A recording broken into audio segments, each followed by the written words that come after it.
I'm sorry. Are Brady's Bucks the team to beat in the NFC? I'm not going to give him that yet. I'm not saying that may not be the case by the end of the season, but right now, first of all, you got to show me you can beat the New Orleans Saints. That's number one. Number two, I also got to look at you against Seattle because Russell Wilson is special. DK Metcalf is special. You know what I'm saying? Lockett is special. You got Greg Olsen as your tight end. It's special. And on top of it all, you got to run a game. And that defense is questionable. We understand that.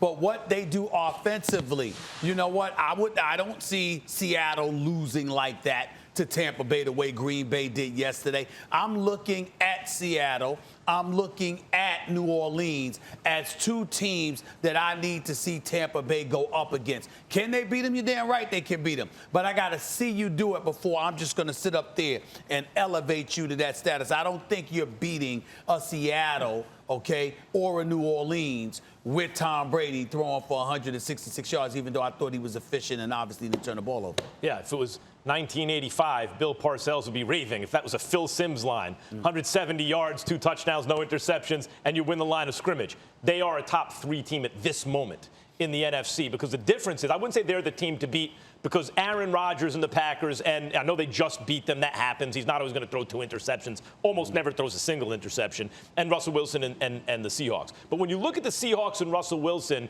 their bend, don't break defense, I don't know, they give up a lot of yards and a lot of points, even if their red zone defense is better than the defense at other times.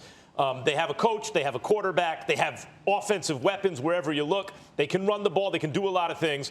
The Green Bay Packers don't have a defense, and also their offensive weapons are a little underrated when Devontae Adams is there and they can run the ball, but it's not like Seattle. You don't have Lockett and Metcalf. You know, you're more reliant even on the quarterback.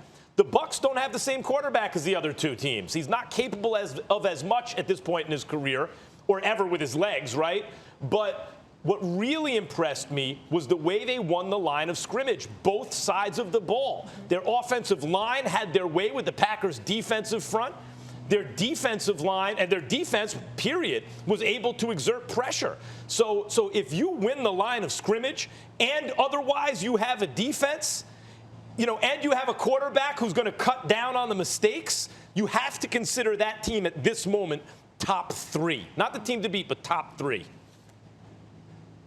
Yeah, I can't just throw them in there as the team to beat, but I do agree with Max. I think the difference with the NFC this year as opposed to last year was last year you looked at the NFC and it seemed pretty clear cut. It looked like the San Francisco 49ers and the New Orleans Saints throughout the season were clear cut the 2 best teams in the NFC. We don't really have that this year. One week it could be the Seattle Seahawks. Another week it could be the Green Bay Packers. Hell, sometimes it could be the New Orleans Saints. And if Nick Foles gets hot, you can even throw the Chicago Bears in there. But what I do see with the Tampa Bay Buccaneers is amongst all of those teams, they have the best chance to be dominant defensively.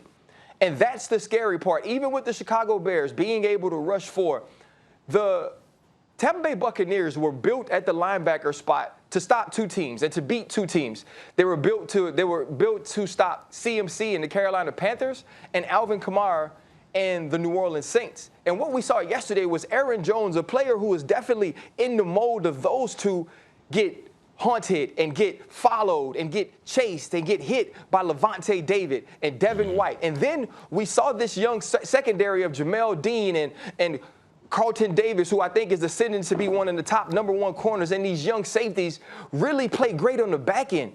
And then we watched him rush Aaron Rodgers, and we saw Aaron Rodgers, who had been the bad man.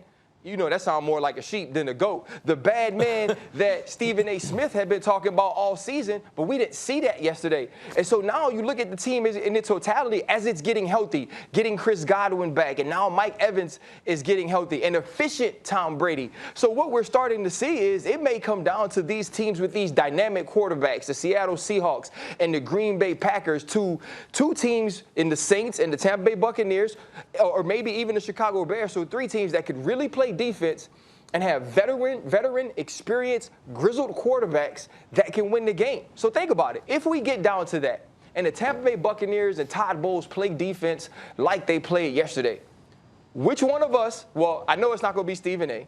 I know it's not going to be me. It may be Ravine, Maxwell Kellerman that says he's not going to bet on Tom Brady if this defense is playing this way. But if they are, I believe they become the toughest out in the NFC. Oh, really? Including the Bears, who just beat them because their quarterback made the play at the end of the game to put them in field goal range and Tom Brady couldn't?